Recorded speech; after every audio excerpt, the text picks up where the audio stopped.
recomendación para que veas mis videos que subo yo de estos muñequitos muy virales. Bueno, no tan virales porque pues son ya viejitos. Y bueno, esta recomendación para que veas mis videos, ya sabes que yo hablo un poquito bajito.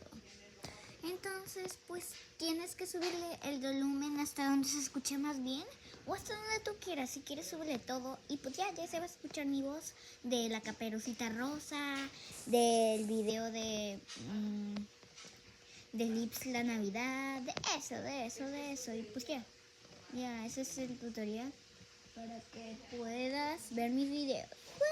¡Woo! Listo, aquí está. Adiós. Recomienda y que no se te olvide nunca. Que no se te olvide nunca.